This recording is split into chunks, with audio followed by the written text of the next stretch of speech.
Good afternoon, good morning, good evening to whatever time you're watching me at. I am Dr. Payal, the hashtag the Braces Doctor. So, as you know, it's a Saturday, so here I am with a new video and to teach you a little bit of orthodontics to make your life easy. So, today's chapter is growth and development. So, as we know, in the last lecture, we have read about introduction of orthodontics. What are the reasons why we should go for orthodontic treatment? What hamper it can happen to the oral cavity? What are the aims of orthodontics? And next, we dealt with a little bit history of orthodontics for you people as undergraduates. And today we are with the topic growth and development, which is a very important chapter, and lot of a time you'll get a lot of questions. Mind me, you'll get a lot of questions from growth and development. So we are going to deal about growth and development. So first it is definition. See, there is no universally accepted definition for growth. A lot of people has given definition in a very multiple way. So starting with the very easy one, which is Todd, and he told that it is just increase in size. Okay, so any increase in size is known as growth. Same thing, J.X. Huxley, he told that it is the self multiplication of living substances. Of course, we know that, right? Atoms multiply, molecules multiply, everything multiply. If we are not multiplying, there is no increase in size, shape or anything, right? So very simple examples. Todd told it as increase in size. J.S. Huxley, he told that it is self-multiplication of living substances. And then Krogman, I'll just remove it to make the PPT interesting. It's full of diagrams. Okay, so just bear with me a little bit. And lastly, it is Krogman, who told that he told it in a very nice way. So, simply thing, you all people have learned, have seen the video Three Idiots, right? What does he said that in that particular scene, when Rancho has been told by the teachers to get out and he comes back and he asks for the books, then initially he doesn't say his book, right? He says something about something recorded, unrecorded, in a soft copy, hard copy. Then the teacher was confused, what are you saying? Then he said in simple way, books. Then the teacher asked that why can't you tell it in a simpler way? Then he said that, sir, I tried beforehand, but you didn't only understand. Okay, so that is the point here. So Todd, J.S. Huxley, they said it in a very simple way that it is increase in size or self-multiplication of living substance. Whereas Krog, in a very nice, genuine way, in a very complex English, he told that it is increase in size, change in proportion, and progressive complexity. See, it's almost same, right? Increase in size already told by Todd. So he just added 2-3 words, change in proportion and progressive complexity, to make it feel nice. Okay, so these are the basic three things which you people need to understand for the definition of growth. Next comes development. These all were the definition of growth. Next is the definition for development. Okay, so Todd again, he told that it is progress towards maturity. simple thing, progress towards maturity. As we people grow up, our parents tell us, no, be little mature, no, you are old enough. Okay, same thing. Progress towards maturity is known as development. Whereas Moyes told that, development refers to all naturally occurring unidirectional changes in the life of individual from its existence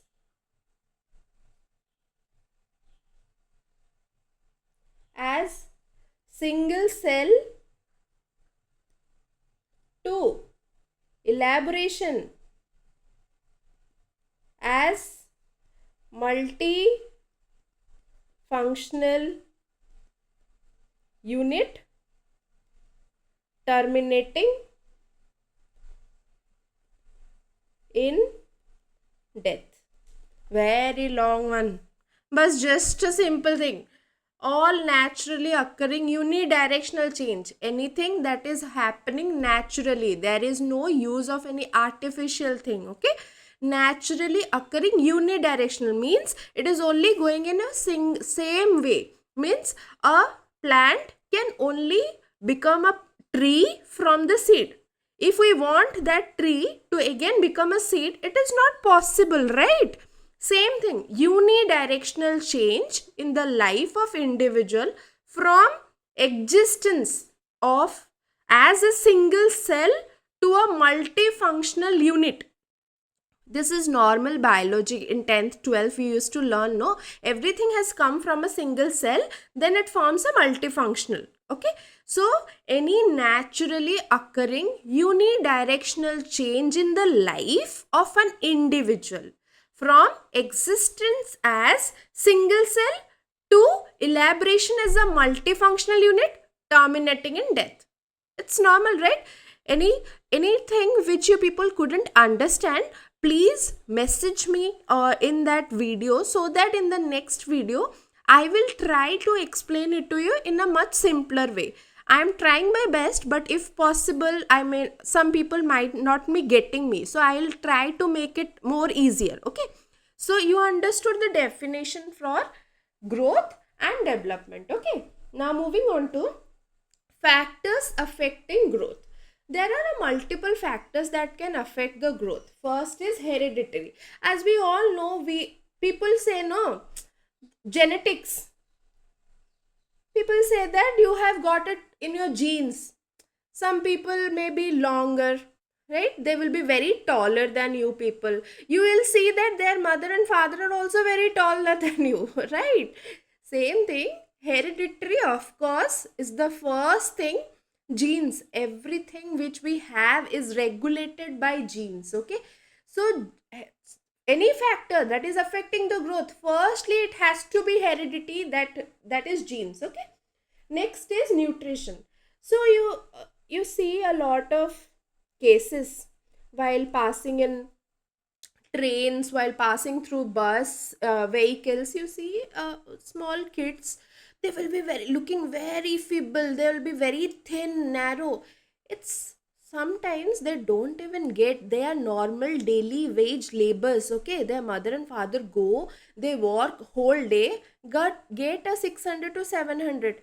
If someday they will get money, they'll have food. If someday they'll not have money, they'll just drink water and sleep. So that much nutrition is not adequate for us. Okay, so sometimes malnutrition can affect various size of the parts, body proportion, the text, the tissue. You'll see the people having proper nice food, they'll be having very glowing skin, glowing hair, everything.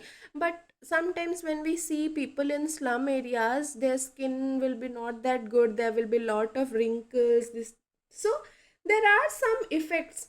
But so, and sometimes these effects from the malnutrition, they are reversible.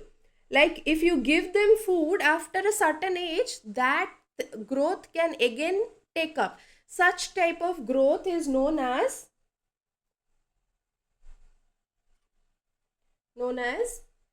catch up growth. When a body needing something, it's not given. Okay, so whenever you will give that condition to that body, it will start growing up, so it is catching up. Okay, so that is called catch up growth. So nutrition will have some effect on the body. Next is illness. Usually minor illness will not have anything, but if there is any long term disease, some child will be having some illness from birth, so there some amount of marked effect that you can see. Next is race. Although differences in growth among different races are also attributed, it is not only the race, it is always added up with the environment they are growing up, with food which they are eating. Okay, so a lot of factors affect them. So one example is African people. Okay, African people will have the eruption of tooth 1 year earlier than the American people. They are living in they are living in stressed conditions, in those conditions. So we cannot say if it is good or bad. We are just giving an example that this happens. Okay, next is socioeconomic factors. Those who are having a nice environment, favorable environment, they have good food, they have good life to maintain, they will have a better growth than people. Okay, you take two people, two child, one with proper nutrition, proper environment, everything, and one with little amount of nutrition, not proper oral hygiene, not proper hygienic condition, they're going out, they're living in canals. You'll find, of course you'll find some amount of growth differences in them. Next is family size and birth order. Actually some studies means, for undergraduate people, let me understand, make you understand, a lot of time research takes place.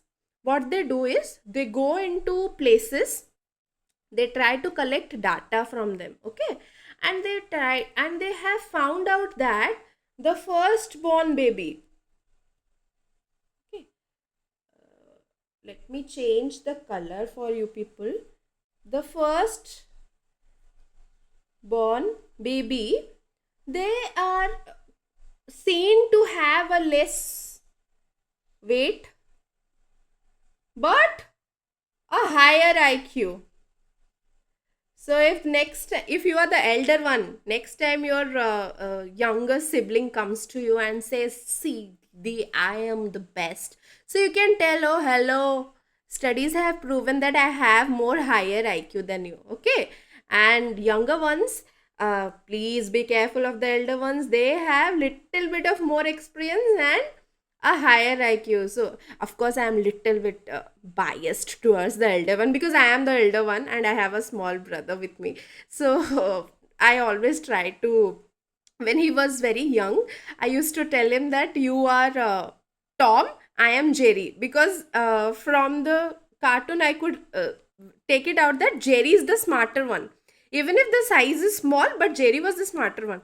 So what I used to say him that you are Tom because you are big and I am Jerry because I am small, and he used to be happy that okay, I am Tom, I am bigger size. So this was some out of topic, but I'm just trying to make it interesting for you. Okay, next came secular trends. There has been some population where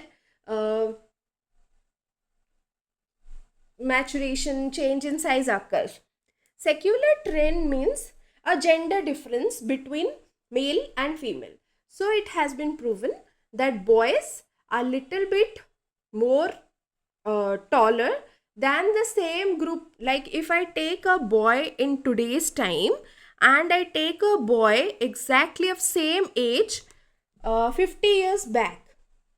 Okay, one boy I took, for example, I take one boy I took in 2025, one boy I took in 2005. So what they have proven is today's boys are 5 inches taller than them. Okay, that is secular trends. Next is climate and seasonal effects. There have been a little bit effect on like if you see that in areas where there will be more cold, they are more prone to ice, snow, the adipose tissue content has been little bit more. Okay, next is psychological disturbances. People who see a lot of stress may have some effect on growth hormones. So psychological disturbance means stress affects growth hormone. We all knew in second year BDS, right? Growth hormones are been released, which helps us in growing of the body. So this stress has an effect on growth hormone. So of course, when growth hormone is being affected, then the growth will be little bit hampered also. Okay. Next comes the last one, that is exercise. We all know exercise is very essential for healthy body. So certain aspects of growth has been affected by exercise. Next comes concept of growth. Okay, this I have so once we are done with the factor of growth, next comes concept of growth. Now this concept of growth, you'll find it as long note, like for example 5 marks each, or they can give you each one as 2 marks or 3 marks question. So it is very important for you to understand. Now what is concept of normality says? It says that it is usually normal, means which is expected, or which is typical, means nothing extra, nothing something extraordinary, but it should not be considered as ideal. For example,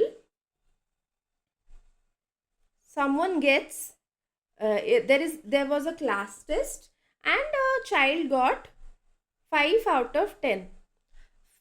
Initially he 5 out of 10 is average, means he has passed the exam, which is normal, right?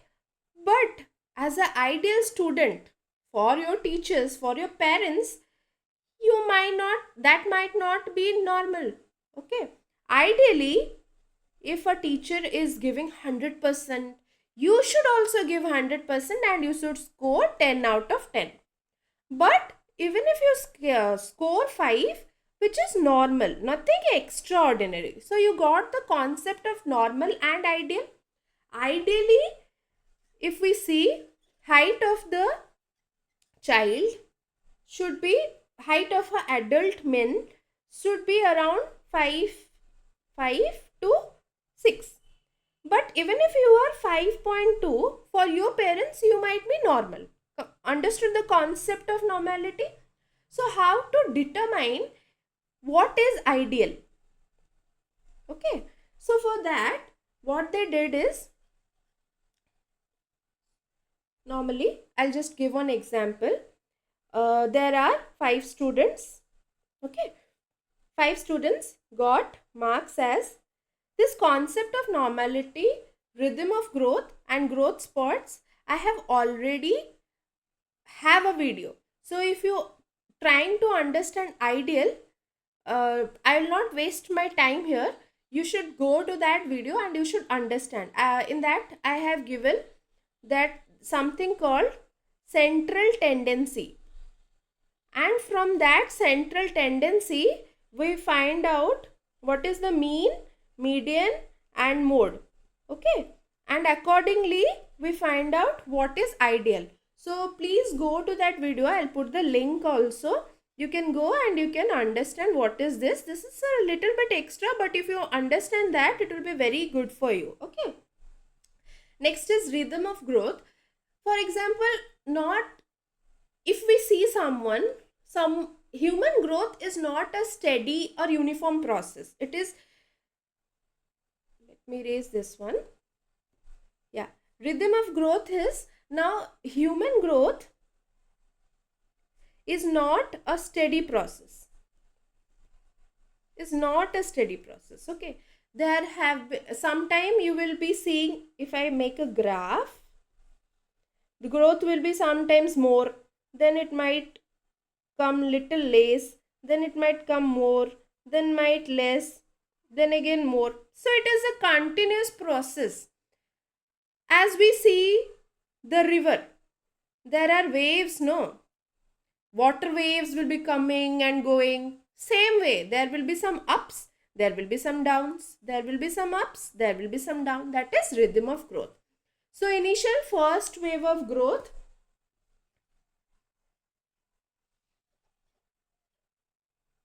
first wave of growth is seen at from birth to 5th or 6th year. It is very intense, very rapid. Okay, then comes a slower increase. A second wave will be around slow increase. It is around 10 to 12th year in boys and not more than 10th year in girls. Girls tend to grow earlier than boys. Okay, then both of them goes into a accelerated, a very fast one. Okay, fast growth, and you see them as third around 14th to 16th in girls and 16th to 18th in boys. And lastly, there is a very final slow growth, which is 18th to 20th years in girls, and for boys it can go till 25th year. Okay, so first is birth to 5th to 6th years, both same for boys and girls. Second, for boys it is 10th to 12 years, girls it is 10th years, means girls are earlier. Third also same, 14th to 16 year girls, and then just make it a point how to remember. You understand that the starting of the boys will be the ending of girls. Okay, when girls will stop growing, then boys will start growing. Okay, now this was not biased because I am a girl. Okay, this has been proven by study. Next is third. So clicking that in mind, again 14th to 16th. 16th was the end point for girls. 16th is the starting point for boys. 16th to 18th. Okay. Next is the fourth stage. That is 18th to 20th in girls and then 25th in boys. So now you understood concept of growth. Lastly, that is SCAMMONS. Oh, sorry. There is one more. That is growth spurt. Growth spurt has been a favorite question for all externals, internals, in your viva, in your question paper, wherever you will go, you will see this, because it is actually important. If for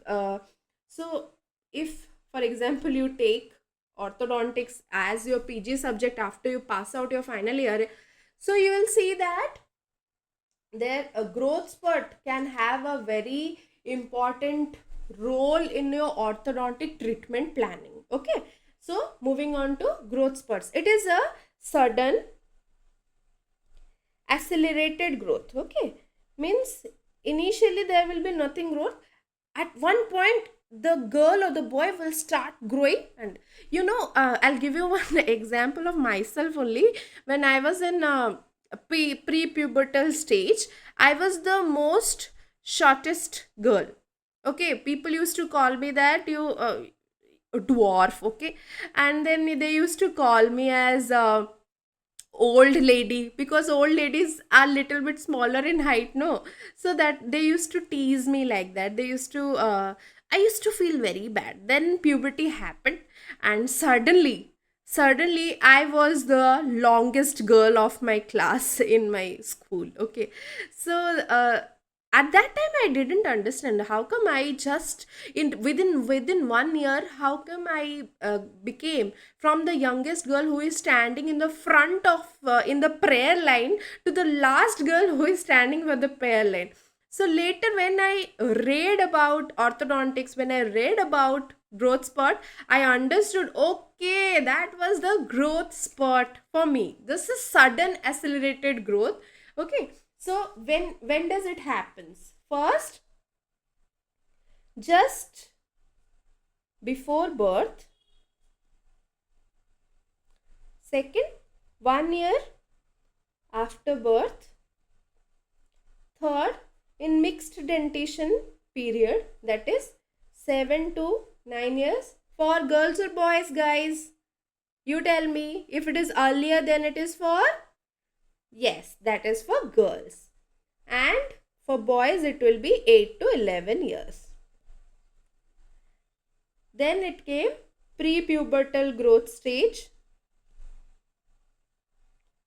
For 11 to 13 years in girls and 14 to 16 years in boys. Okay, so growth, whatever few appliances are there in those conditions, you see there is a patient coming to you at this point, and you see the maxilla is normal but mandible is little backwards. So in those conditions there are a lot of appliances which are given. Okay, if you give that appliance during this time, you will have a very better result than if you give it a little afterwards. Okay, so I'll just draw. You see, this is the face, this is maxilla, this is mandible.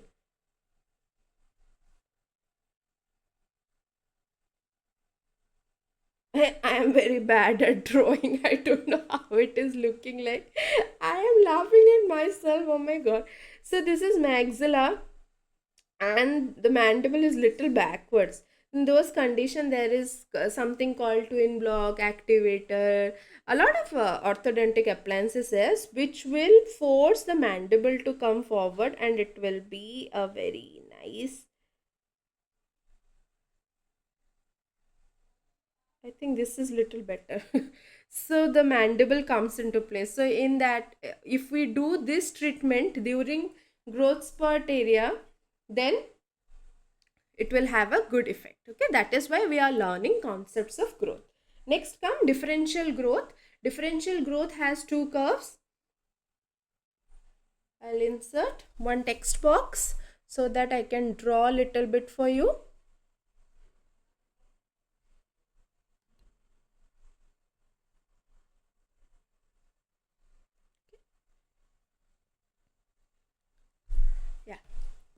So first is SCAMMONS curve of growth. What it is says that there is a graph which says that this is, I'll tell you what are these graphs.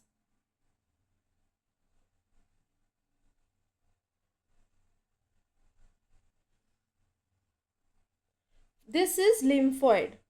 As we grow, the lymphoid tissues grow up to till 200%. Okay, in the childhood area, and then it again regresses back to the adult stage. This is to protect the child from any infection or any because they are new to the environment. They were in the mother's womb for the last 9 minutes, so they need time. Okay, then at about 18 years it comes back to its, regresses a little bit, and it comes back to the adult size. Second is neural tissue. It has nothing, just slowly, rapidly this moving by 6 to 7 years age. By 6 to 7 years most of the growth happens, and then it continues to grow. Next is a S-shaped curve. S-shaped curve. This S-shaped curve is for general. Right now we learnt growth spurt, rhythm of growth. So this thing, there will be some growth, accelerated growth, then it will come into stagnant position. Again there will be some growth, and then again it will come into position. So this thing is a S-shaped curve. Okay, so it starts from 2 to 3 years, then again 3 to 10 years, then again at 18 to 20 years. Next is genital. We all know till puberty genital or growth has negligible till puberty. Once the boy or girl attains puberty, then it almost accelerates the growth. So you understood? This too is maxilla, which and the mandible. The maxilla follows almost like a neural growth, and mandible a little bit with a general growth. So you understood? The first is lymphoid, which almost like 200% growth, again comes back for any infection control. Next was a neural growth, which is growing till 6 to 7 years, and after that very little. Neural means the brain, the nerves. So by 6 to 7 years the brain fully develops. If you ask a child what they have done before 5 years, it has been shown that by 5 years our brain takes as much as the growth till the adult age. Means after 5 years the boy or the girl, they can remember. Before 5 they tend to forget things. Okay, that is neural growth. Next came the general one, which we learnt about rhythm of growth. So there will be rhythms. So that is a S-shaped curve. Next, last one was the genital. Till puberty there was almost no growth. Once puberty was reached, it again accelerates back.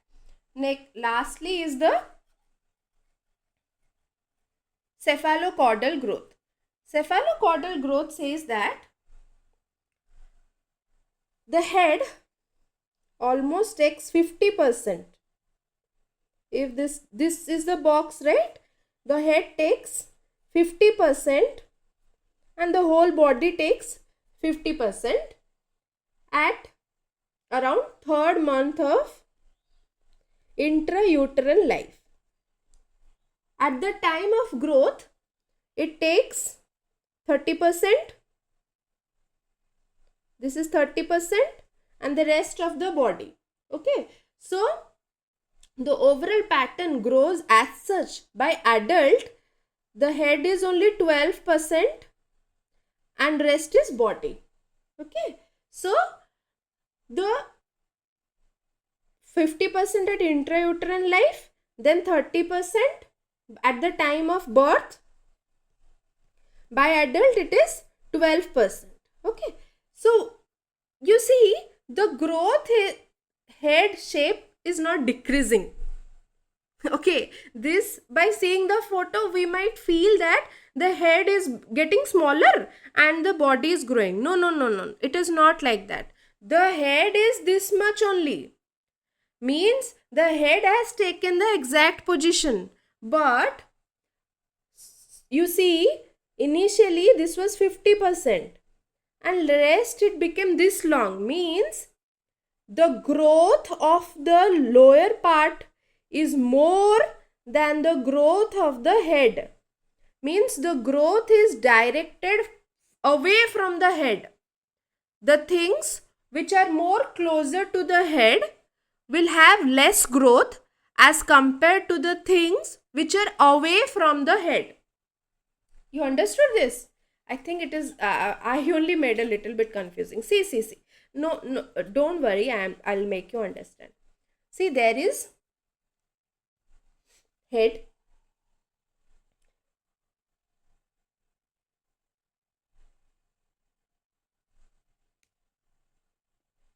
understood? There is the head. The head has taken its position by the birth. The head is projecting growth towards things which are away from the head. Means the lower limbs will get more growth as compared to the neck, hands. You see our legs are more longer. It is almost, the limbs are almost 50% of our whole body. Just do one thing. You try to bend your hands towards the limb. You see where at the belly level where you are bending your head, you are able to touch the limbs. See, the limbs are longer. Your stomach part, chest part and the head is 50% and the legs are 50%. Understood? The lower limbs are, they have negligible growth at the time of birth, but with age, when the head is directing the growth away from itself, because head is this thing, so the body increases. When the body is increasing, when we are making a ratio of it, body is increasing, head is constant. So for example, head was 10 and body was 10. Okay, later on head was 10, body became 30. Again later on, by adult stage, head was 10, body was around 90. Example. Okay, so you see the head is not decreasing, head is constant, only the body size is increasing. So head is also known as cephalo. Okay, and the body is known as caudal. That is why cephalocaudal gradient of growth. Okay, so when we see this, the later on, again the limbs, lower limbs, they are almost 50%. If you have a very close vision, you can see this thing in maxilla and mandible also. Okay, what happens is maxilla tends to grow less because it is more close to the face, and mandible tends to grow more. Okay, that is cephalocaudal gradient. So this was all about various concepts of growth and development. I have already made a video which I have already told you people. You can go and visit. In the next class, we'll be, see, in today's lecture, a lot of time I told that studies, research, studies. So what was that? How is that conducted? Okay, so there are various methods of gathering growth. There are various types of growth data. And there are various types of how to study the growth. Okay, these things we'll be learning in our next class, that is studies, how methods of gathering data, types of growth data, studying, methods of studying growth. Okay, this thing we'll cover in our next chapter. And if you have any doubt in today's lecture, do message me. I'll try to cover it up in the next lecture. And if you liked my video, please do like, subscribe and comment me below, and please subscribe my channel so that I'll get little bit motivated. Please, okay, so please like my video, and I hope you're doing good and enjoy. Please enjoy the life. Life is beautiful. Do not stress out. As for orthodontics, I'll try to make it little easy for you. Thank you.